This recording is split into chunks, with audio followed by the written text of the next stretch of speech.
y dice, los ricos y los poderosos ni sienten ni menos procuran remediar las desgracias de los pobres. Podrá suceder que alguna vez los poderosos se convengan en levantar la mano sobre un pueblo pobre,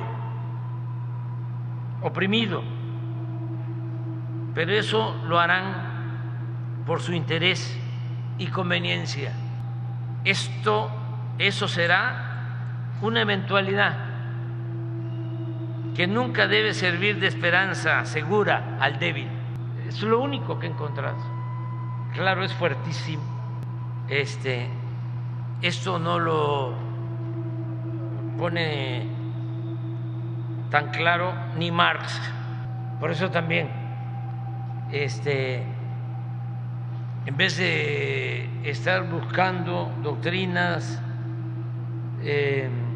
filosóficas solo en el extranjero, hay que guiarnos por nuestros héroes,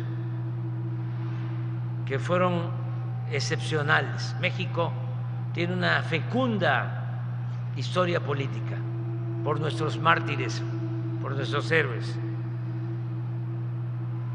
Juárez siempre mantuvo la convicción de que estaba sirviendo a la patria, y esa inquebrantable fe en la causa que sostenía lo hacía inmune a todos los ataques. Ignoraba el desaliento. Decían sus adversarios que era un general mediocre en el campo de batalla, mal jinete, mal tirador. Sin embargo, le reconocían el genio de la adivinación. Pensaba en todo, lo prevenía todo. En su lucha por la libertad y la república, que de acuerdo a esta cita duraba 30 años, ya llevaba 30 años, jamás había cedido, renunciado ni pactado. El gran novelista mexicano Fernando del Paso, esto es para los jóvenes, en su obra Noticias del Imperio, Fernando del Paso es sin duda, como Rulfo, de los mejores escritores de México. Merecía el Premio Nobel de Literatura, Fernando del Paso. Y recomiendo esa obra. Tiene otras, pero se llama Noticias del Imperio. Narra todo lo que fue la invasión, la usurpación de Maximiliano, de la emperatriz Carlota, de ese tiempo. Este novelista imagina un diálogo en el cual Juárez le dice a su secretario: yo lo único que sé montar bien es mula, señor secretario, pero después de todo, las mulas saben andar mejor que los caballos por caminos muy difíciles, sin desbarrancarse.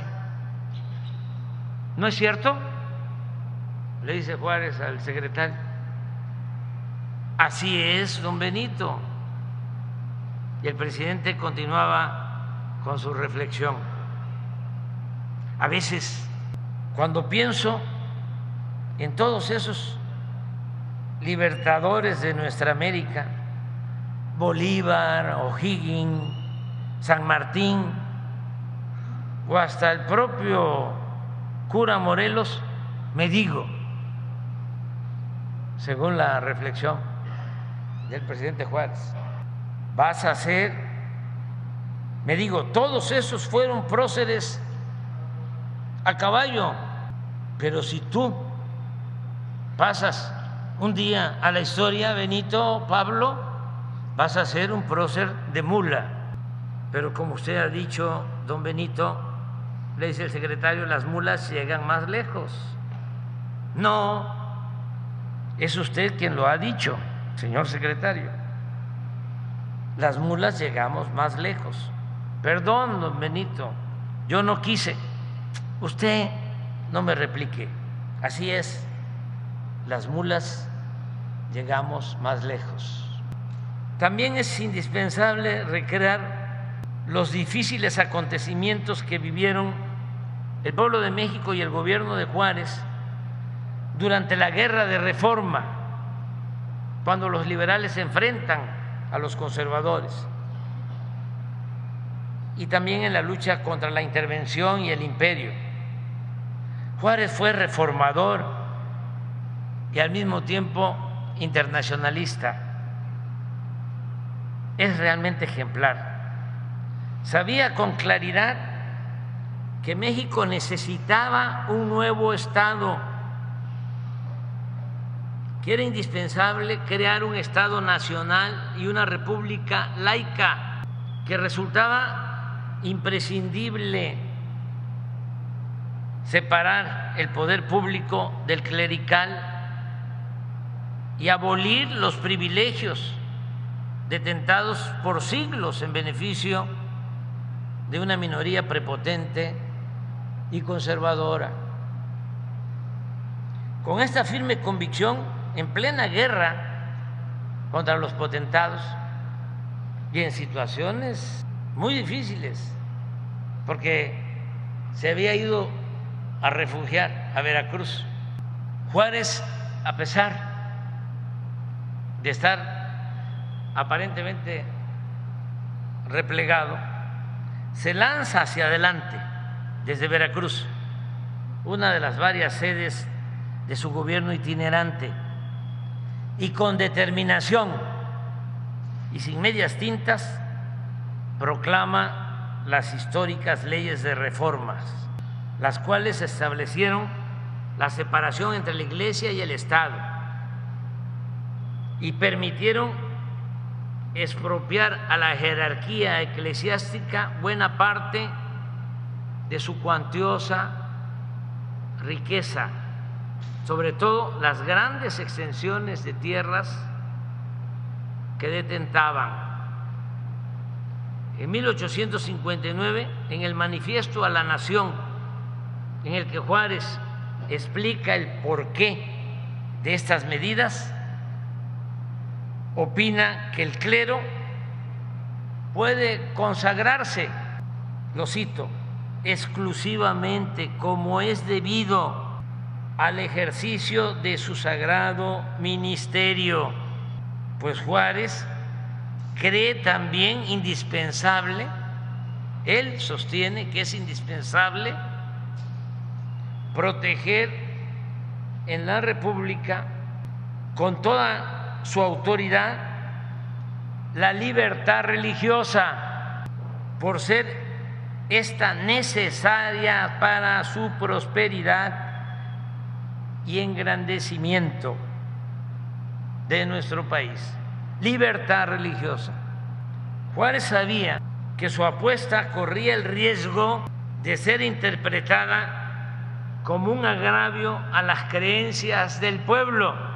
Por eso procuró diferenciar lo anticlerical de lo antirreligioso. Para decirlo con más claridad, Juárez era anticlerical, pero no antirreligioso. Su lucha era contra el clero, una corporación que acaparaba más que nadie los bienes materiales del país. Casi todas las tierras estaban controladas por el clero. Además, mantenía sometidas las conciencias y era dueña en los hechos del poder público. Eran los que protegían a Santana, que fue 11 veces presidente de México. La religiosidad y la libertad de creencia, según los principios de Juárez, debían quedar a salvo, mantenerse inalterable. El propio Juárez, que era un gran político y que conocía muy bien los sentimientos de la gente, los sentimientos de los de abajo, se esmeraba en utilizar en sus discursos expresiones místicas y religiosas para que no se manipulara al pueblo. Antes de proclamar las leyes de reforma, siendo gobernador de Oaxaca, al jurar la Constitución de 1857, expresó que con la Constitución, lo cito, triunfaremos porque defendemos los intereses de la sociedad y porque Dios protege la santa causa de la libertad.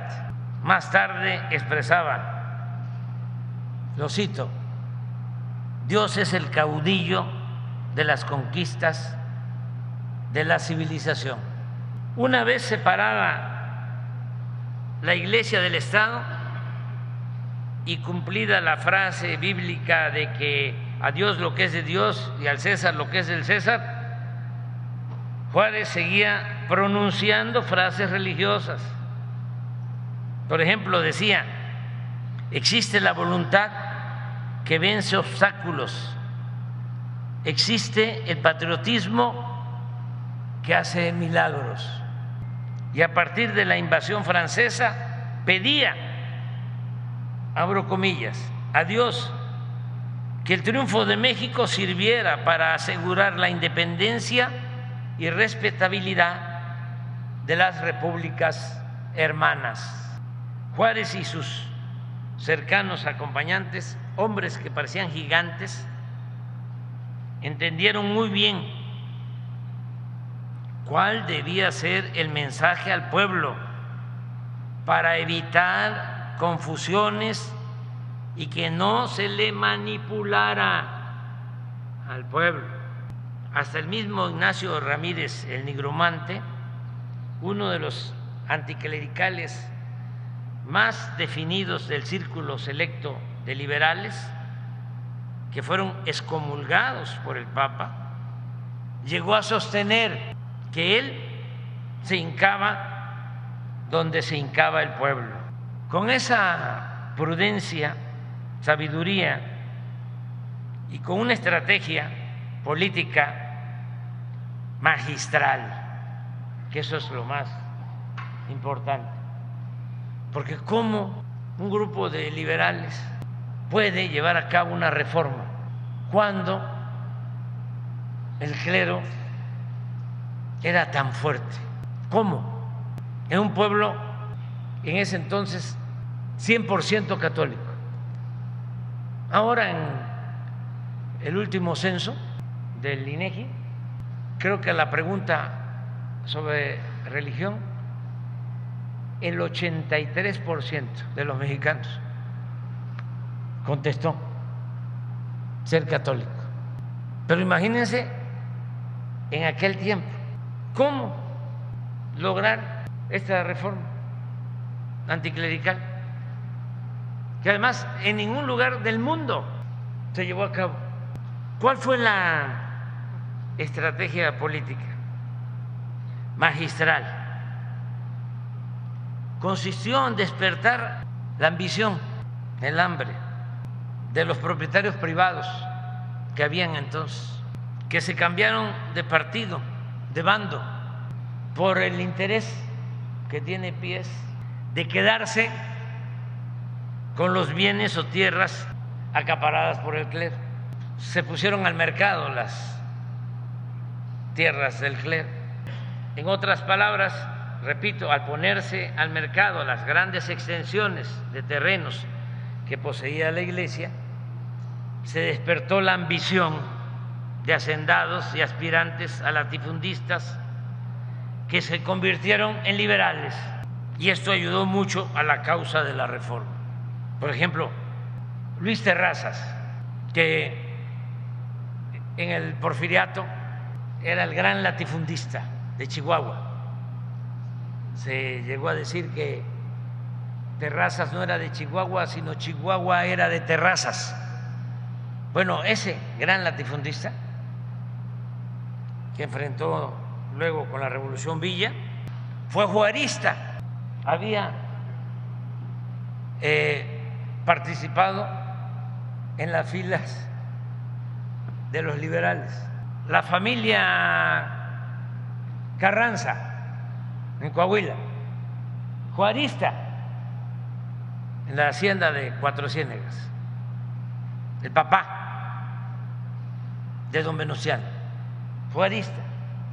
Esto fue decisivo para consumar el milagro del triunfo de los progresistas contra los conservadores, un logro como ningún otro en el mundo, una excepcional hazaña. Un puñado de liberales juaristas venció a un poderoso y omnímodo adversario. Es como si David hubiese vencido a Goliat. Pero hasta ahí lo dejamos. Mañana continuamos. Gracias, señor presidente, por estas bellísimas clases de historia. Pueblo que no conoce su pasado está condenado a repetirlo. Y eso, afortunadamente, nos lo estás enseñando todos los días en las mañaneras. Somos afortunados de tenerte, señor presidente. Somos afortunados de tener un gran maestro, un gran líder que nos enseña con ejemplos, con principios acerca de la importancia de ser un hombre honesto, de la importancia de ser un hombre recto, que cuida y respeta el derecho de todos los niños, de todos los adultos mayores. Seguimos haciendo patria y que siga la transformación.